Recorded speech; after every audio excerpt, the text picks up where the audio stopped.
میں یہودی ان ظالموں کے بارے میں کہہ رہا ہوں جن کے بارے میں قرآن نے کہا غیر المغضوب علیہم ولا الضالین، اے اللہ ہمیں ان کے راستے پر نہ چلا جن پر تیرا غضب ہوا ہے۔ کس پر غضب ہوا ہے؟ قوم یہود پر۔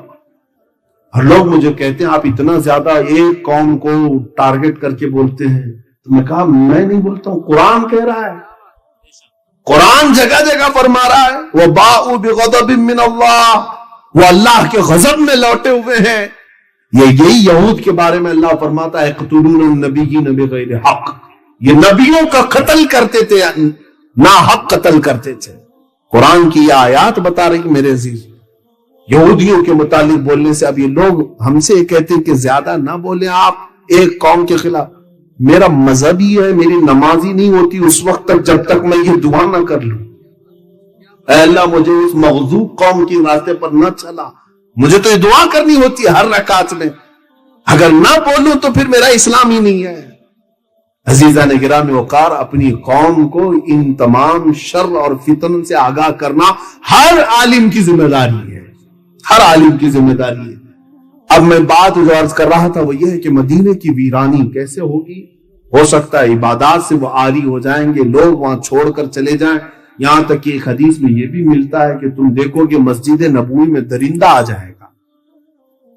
اللہ کے حبیب صلی اللہ تعالی علیہ وسلم نے فرمایا، بعض محدثین نے اس حدیث کو پڑھتے ہوئے یہ فرمایا ہو سکتا ہے یہ اسی زمانے کے بارے میں فرمایا جب یزید نے حرہ جس کو کہتے ہیں، یزید کے گورنر نے جب مدینے پر چڑھائی کی تھی تو مدینے والوں کو لوٹ لیا تھا، وہاں پر 3 دن تک مسجد نبوی میں اذان نہیں ہوئی تھی، گھوڑے باندھے گئے تھے۔ وہ ایام حرہ کے متعلق بھی یہ ہو سکتی ہے حدیث، لیکن قیامت کے قریب کے متعلق حدیث آئی ہے۔ تو مدینے کی ویرانی کے فوراً بعد جو حضور نے فرمایا وہ بیت المقدس کی آبادی وہ اس زمانے میں لگ رہی ہے۔ یروشلم کو انہوں نے اپنا کیپٹل بنا دیا، یہ سب نیوز آپ کو معلوم ہوگی۔ اسرائیل اب اپنے کیپٹل یروشلم کو بنایا، بیت المقدس کو امریکہ نے اس کو تسلیم کر لیا، بڑی بڑی کنٹریز نے تسلیم کر لیا۔ آج تک یہ معمہ تھا، آج تک یہ جو ہے لا ينحل مسئلہ تھا کہ فلسطین اور اسرائیل کے درمیان یہ پہلے سے اقوام متحدہ جو UN ہے وہ اس کو تسلیم نہیں کرتا کہ تل اویو جو اسرائیل کا کیپٹل تھا وہیں تم رہو، لیکن آج اس نے دادا گیری کر کے بیت المقدس پر ہم قبضہ کر لیا اور اپنی سفارت خانے بھی دوسری کنٹریز کے وہاں منتقل کر دی، اپنا کیپٹل بنا دیا۔ اور اب یہود کا منصوبہ یہ ہے کہ بیت المقدس مسجد اقصی کو ختم کرنا ہے۔ وہاں پر انہوں نے جعلی ارتھ کویک بھی لائے، زلزلے لا کر کے کسی طرح مسجد گر جائے، اس کے بعد ان کو ہیکل سلیمانی بنانا ہے، 3rd ٹیمپل اس کو کہیں گے، یہ بنانا ہے، کیونکہ یہودیوں کے عقیدے میں یہ ہے کہ جب 3rd ٹیمپل بنائیں گے تب ان کا مسیحا آئے گا۔ وہ مسیحا کس کو کہتے ہیں؟ دجال کو کہتے ہیں۔ دجال کے انتظار میں ہیں یہودی، کیونکہ دجال کی فوج میں سب سے زیادہ جو لوگ ہوں گے وہ صرف یہودی ہوں گے۔ یہودی اس کے انتظار میں روزانہ نہ جانے کیا کیا بلی چڑھاتے ہیں، تسبیح پڑھتے ہیں، اس کے آنے کے انتظار میں دعائیں کرتے ہیں۔ دیکھیں مسیحا کا لفظ جو ہے 3 بڑے مذہبوں میں ملتا ہے، یہودیوں کے مذہب میں، عیسائیوں کے مذہب میں اور ہمارے مذہب میں بھی مسیحا کا لفظ، لیکن ڈیفرنٹ ہے، سوچنے کی فکر کرنے کی طریقہ الگ الگ ہے۔ یہودی دجال کو مسیحا سمجھتے ہیں اور مسلمان اور عیسائی عیسیٰ علیہ السلام کو مسیحا سمجھتے ہیں۔ ہم بھی عیسیٰ علیہ السلام کے انتظار میں ہیں، عیسائی بھی انتظار میں ہیں۔ بعض عیسائی، بعض تو یہ کہتے ہیں کہ وہ مصلوب ہو گئے، قتل ہو گئے، ان کو پھانسی دے دی گئی، لیکن بعض ان میں بھی بہت ساری فرقے ہیں، آرتھوڈکس ہیں، کیتھولک ہیں، پروٹسٹنٹ ہیں، سب کے عقیدے اپنے اپنے الگ الگ بنے ہوئے ہیں۔ انجیلوں کی بھی قسمیں الگ الگ ہو گئی، بائبل کی کتنی۔ بہرحال ایک متفقہ عقیدہ یہ ہے کہ عیسیٰ علیہ السلام دوبارہ آئیں گے، اور مسلمانوں میں تو سب میں اتفاق ہے۔ حضور نے فرمایا قیامت اس وقت تک نہیں آئے گی جب تک عیسیٰ ابن مریم نازل نہ ہو جائے۔ حضور نے فرما بھی دیا ہے کہاں آئیں گے، کیسے آئیں گے۔ دمشق میں آئیں گے، ملک شام میں عیسیٰ علیہ السلام وہاں آئیں گے۔ اب یہ بات کی باتیں ہیں، یہ علامات، اور تو یہاں بات تھی بیت المقدس کی آبادی،